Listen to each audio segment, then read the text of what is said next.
को छोड़ेंगे नहीं। इनकी पूरी कोशिश है, इनकी पूरी कोशिश है जब ये इक्तदार में नहीं थे कि हमारी फौज को बुरा भला कहा जाए। जब ये पावर में नहीं थे तो जरा सुने कि ये किस तरह की बातें करते थे हमारी फौज एस्टेब्लिशमेंट के खिलाफ। जरा ये सुने।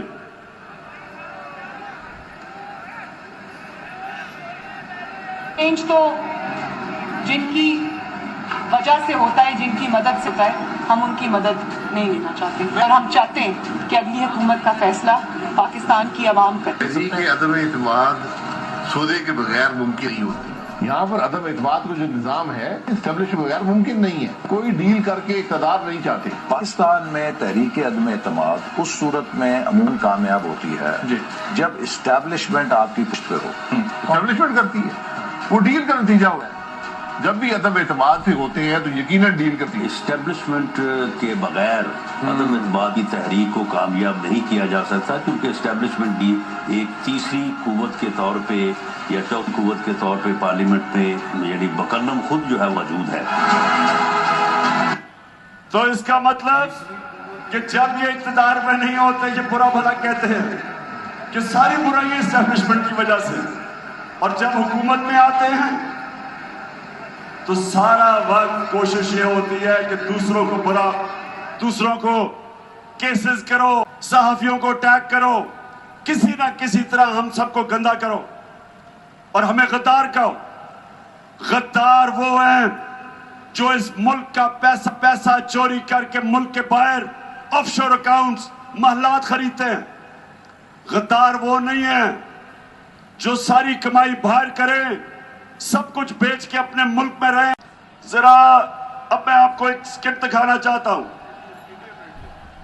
इंडियन रेडियो ये जो आपको फैसल ने बताया था 1965 की जंग में, इंडिया का एक ऑल इंडिया रेडियो होता था, आकाशवाणी। वो सारा वक्त खबरें दे रहा हो रहा था कि वो लाहौर भी फतह हो गया और पाकिस्तानी फौज हार गई, यानी हर झूठ की खबरें वहां से आती थी। अब हमारी मरियम बीबी हमारी आकाशवाणी बन चुकी है। तो मैं आप जरा पहले बैकग्राउंड दूं। इन्होंने इस मुल्क का पैसा चोरी करके शरीफ खानदान ने, नवाज शरीफ ने, लंदन के सबसे महंगे इलाके में मेफेयर, मैं लंदन जानता हूं, लंदन सारा यूरोप में सबसे महंगा शहर है, उसके महंगे इलाके में इन्होंने 4 बड़े महल्लात खरीदे। तो मैंने उसकी निशानदेही की।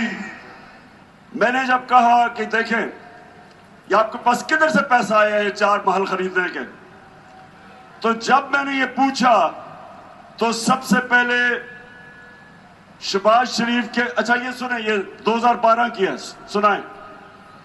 आपकी 4 अपार्टमेंट्स हैं, उनकी 1 अरब से ज्यादा, 1 अरब रुपए से ज्यादा उनकी कीमत है।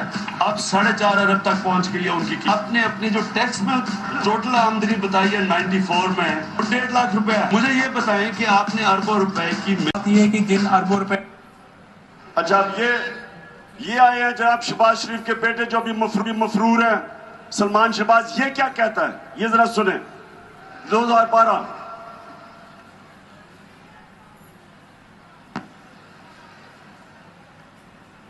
बात यह है कि जिन अरबों रुपए की मेफेयर की प्रॉपर्टीज की ये बात कर रहे हैं, ये तो पहले पता नहीं है। बताएं कौन सी प्रॉपर्टीज है, लाएं, दिखाएं, उसका कोई प्रूफ लाएं।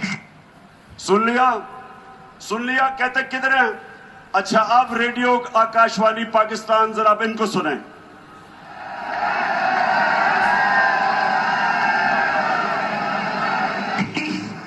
मुझे लगा कि आप बेवकूफ नहीं बना सकते। मेरी सिस्टर लंदन में प्रॉपर्टीज तो दूर की बात है, मेरी पाकिस्तान में भी कोई प्रॉपर्टी नहीं है। मैं अपने वालिद के पास है और मुझे समझ नहीं आई कि मेरी और मेरी वालदा की और बहन भाइयों की प्रॉपर्टीज ये कहाँ से निकाल के ले आए हैं। है ना, ये पहले इसको कोर्ट में तो लेके जाए। जिस तरह का पेपर ये आपके सामने। अच्छा अब कि ये किधर से निकाल के ले आए मेरी भाइयों की और वालदा की प्रॉपर्टीज। अब इनको नहीं पता था मरियम को कि 2 साल के बाद एक इंटरनेशनल बैनुल अक़वामी इंकशाफ होगा जिसको कहते थे पैनामा पेपर्स। दुनिया में जो छुपाए हुए थे, दुनिया के मुल्क में बड़े बड़े वजीरों ने, वजीर आजम ने प्रॉपर्टीज छुपाई हुई थी, वो इंकशाफ हो गया। उसको उनको ऑफशोर कंपनीज नेस्कॉल लिमिटेड और नीलसन लिमिटेड जो है उनको ओन करती हैं। और मैं आपको ये भी अर्ज करता हूँ, उनको होल्ड कर रही है इस वक्त मरियम नवाज शरीफ, मेरी हमशीरा जो है। ठीक है जी, ठीक है जी, सुन लिया, सुन लिया। नहीं बताए, सुना आपने कि मेरी कोई प्रॉपर्टी नहीं, और अल्लाह ने जब अल्लाह का सच सामने ले आया तो कहता कि वो चारों महलात अरबों रुपए के मेफेयर सबसे महंगे इलाके में वो मेरी बहन मरियम नवाज शरीफ ओन करती है। अब तो जाता है बरतानिया की एम्बेसी में, बरतानिया को सालगिरह करने के लिए, बताने के लिए। और ये जरा तमाशा देखें, केक किसको खिला रहा है? बरतानिया के जो यहां सफीर है उसके मुंह पे केक डाल रहा है। ये फिर से दिखाना उनको, कहना का ये है, मेरे पाकिस्तानियों, आपको मैं कह ये रहा हूं कि हम जब तक अपने पैर पे खड़ा होकर खुददार कौम नहीं बनेंगे, जब तक इसमें हमारे में खुददारी नहीं आएगी, हम ऊपर नहीं जा सकते। हम भिखारियों की तरह कभी किसी से पैसे मांगे, कभी किसी से। कौमें वो बढ़ती हैं जो इकट्ठे मिलके कौम कुर्बानी देती है, मिलके कौम हर मुश्किल का सामना करती है।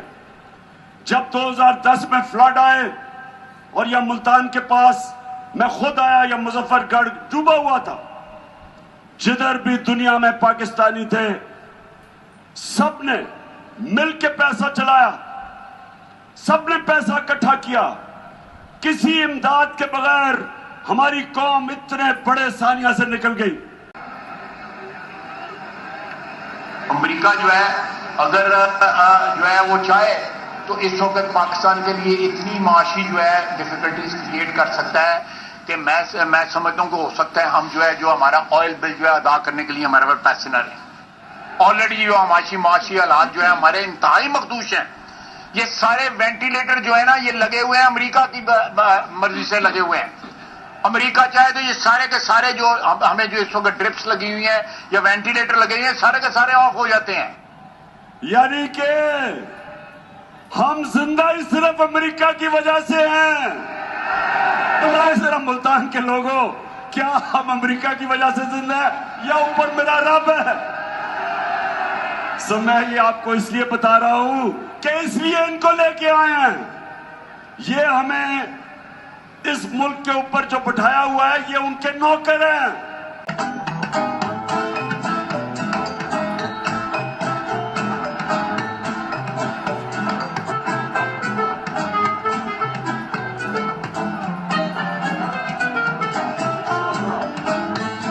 I thank you once again and look forward to welcoming you and Mr. Obama and Mrs. Obama in Pakistan.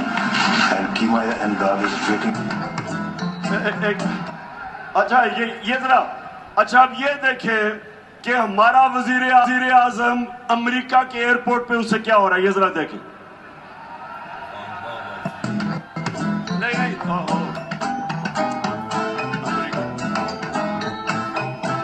अरे बस मैं ये सिर्फ आपको इसलिए दिखा रहा हूं पाकिस्तानियों कि मैं आया क्यों मैं आपको जगा रहा हूं कि ये बैठा था Pakistani prime minister American president के साथ और पर्ची से पढ़ के कह रहा था कि मैं तुम्हारा शुक्रिया अदा कर रहा हूं कि कोई गलती ना हो जाए, कहीं वो मेरे पर नाराज ना हो जाए।